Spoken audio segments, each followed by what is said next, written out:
La Organización Internacional del Trabajo alerta sobre la situación de 8 millones de jóvenes que se encuentran desempleados en Latinoamérica. La organización también alertó sobre otros 27 millones de personas que trabajan en condiciones de informalidad, situación que ha generado preocupación en vista de que al menos unos 35 millones de jóvenes en todo el continente podrían ser víctimas de desaliento y frustración ante la falta de oportunidades. Vamos a hablar de este tema de inmediato y quiero saludar a Guillermo Dema, especialista regional en el empleo juvenil de la Organización Internacional del Trabajo para América Latina y el Caribe. Bienvenido a la tarde de NTN 24, señor Dema.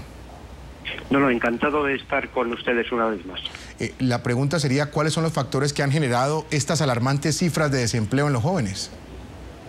Bueno, pues por una parte sabemos que hay factores estructurales, ¿no?, que hacen que los jóvenes siempre tengan unas mayores tasas de desempleo que la de los adultos, pero por otra parte, por lo que estamos viendo es la incapacidad también de generar los suficientes puestos de trabajo para poder absorber a los jóvenes que año tras año quieren incorporarse a este mercado de trabajo. Si le pregunto... no nos olvidemos que en el mundo pues estamos hablando de que tenemos 200 millones de desempleados, ¿no? Y que además cada año hay 40 millones de personas que quieren ingresar también al mercado de trabajo. La mayoría obviamente son jóvenes. Entonces, bueno, pues aquí hay un gran problema, ¿no? Hay un gran problema porque según los datos de la OIT pues serían necesarios para los próximos 10 años crear 600 millones de puestos de trabajo en todo el mundo. Y esto tiene obviamente su acápite en el caso de América Latina y del Caribe, ¿no?, donde si bien las tasas de crecimiento económico en muchos países de la región pues están propiciando también generación de empleo, no está siendo suficiente la creación de este empleo para absorber toda la mano de obra que hay. Claro, si le pregunto por países y países de América Latina, ¿qué nos puede presentar? ¿Cuál es el balance entre mayor tasa de desempleo y por qué? Sí, bueno,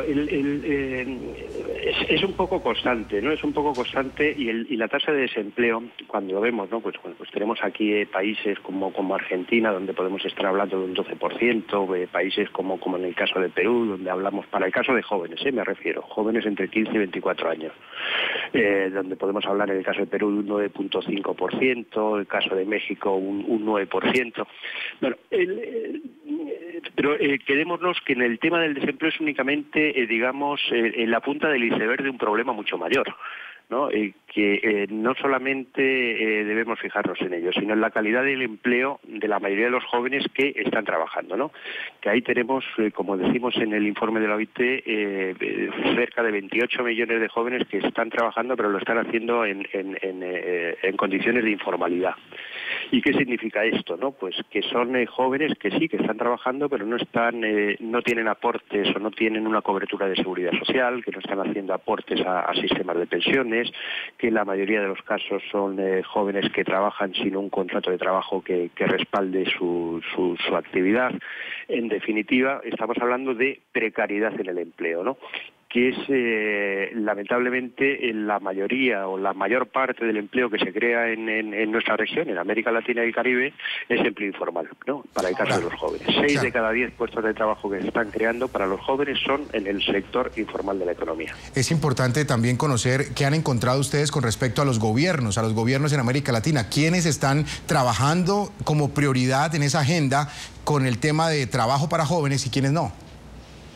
Sí, bueno, pues yo creo que el llamamiento mundial que hizo la OIT también hace un par de años, ¿no?, donde alertó a nivel global, a nivel mundial, sobre la crisis del empleo juvenil y sobre donde se hablaba de que se estaba generando una década perdida, una generación perdida, ¿no?, de jóvenes que no solo no se estaban insertando en el mercado laboral, o si lo estaban haciendo en condiciones indebidas, ¿no? Y esto, bueno, pues de alguna manera ha propiciado de que la mayoría de todos los gobiernos de la región, pues de una o de mayor o menor medida, pues estén lanzando iniciativas, programas y políticas tendentes a dar respuesta a todos los problemas, ¿no? Ahora bien, bueno, pues ahí obviamente pues tenemos países que están teniendo un mejor desempeño en términos de creación de empleo que otros, ¿no? Aquí tenemos, bueno, pues el caso de Colombia, de Perú, de Argentina, de Brasil. Brasil ha reducido drásticamente las tasas de desempleo juvenil y ha mejorado también sustancialmente las la calidad del empleo de los jóvenes, ¿no? Es decir, hay iniciativas, se sabe también, se empieza ya a saber qué es lo que está funcionando, qué es lo que sirve y empieza a haber experiencias que puedan ser replicadas también por el resto de los países, ¿no? En estos momentos ya también la mayoría de los países tienen un diagnóstico también del problema, no solamente ya saben las tasas de desempleo que tienen los jóvenes, sino también las diferentes situaciones que tienen los jóvenes respecto al mercado de trabajo en cada uno de los países, ¿no? Porque aquí fijémonos que cuando hablamos de juventud hablamos de un grupo muy heterogéneo, ¿no?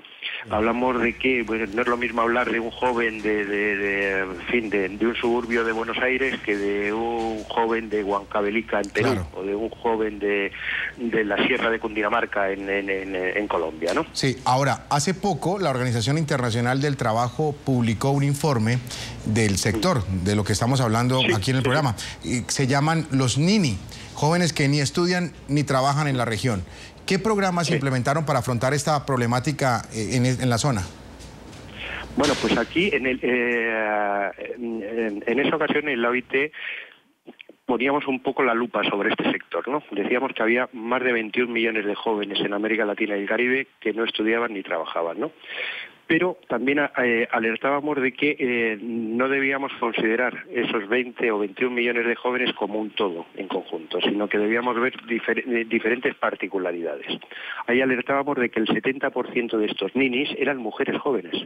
Eran mujeres jóvenes que no trabajaban ni estudiaban porque tenían que quedarse recluidas a quehaceres domésticos, ¿no? Sin tener la oportunidad de buscar oportunidades laborales o de poder seguir formando y estudiándose. Ante esto, la OIT lo que alentaba era a realizar políticas y programas que facilitaran el cuidado, por una parte, y que facilitaran también la conciliación entre la vida familiar y la vida laboral, de tal manera que se pudieran dar más oportunidades a estas mujeres. Yo creo que hay en estos momentos muchos ejemplos en la región que se vienen implementando para facilitar a este enorme número de mujeres jóvenes y que puedan, si ellas lo desean, tener oportunidades laborales o tener oportunidades de seguir formando y estudiándose.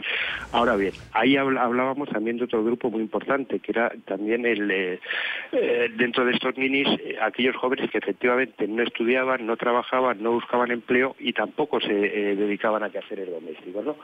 Digamos que es el núcleo duro. Estábamos hablando de 4.5 millones de jóvenes que según las estadísticas realmente no sabíamos a qué se estaban dedicando, ¿no? Y donde también desde la OIT lo que decíamos que en fin, la importancia de particularizar a estos jóvenes y desarrollar también programas que les permitieran reinsertarse bien en la vida laboral o bien en la educación. Y en este caso con programas de segunda oportunidad educativa. También los datos nos han indicado que muchos jóvenes no han seguido estudiando porque perdieron las oportunidades educativas, porque tuvieron que desertar o tuvieron que abandonar los sistemas educativos a edades tempranas, en muchos casos asociados a temas de trabajo infantil, y que ya han tenido dificultades no tienen las competencias suficientes para poder reinsertarse de nuevo en los sistemas formativos. Aquí desde la OIT lo que venimos hablando e impulsando son programas educativos de segunda oportunidad dirigidos a este grupo de jóvenes que no están estudiando ni trabajando, ¿no? De tal manera que puedan incrementar sus capacidades de empleabilidad, puedan incrementar sus destrezas y habilidades y que puedan volver a pensar otra vez en encontrar o buscar un empleo de una adecuada calidad. Muy bien, quiero agradecerle a Guillermo Dema, especialista regional en empleo juvenil de la Organización Internacional del Trabajo para América Latina y el Caribe, por habernos acompañado estos minutos aquí en la tarde de NTN 24. Muy amable por su tiempo. No, encantado de estar con ustedes.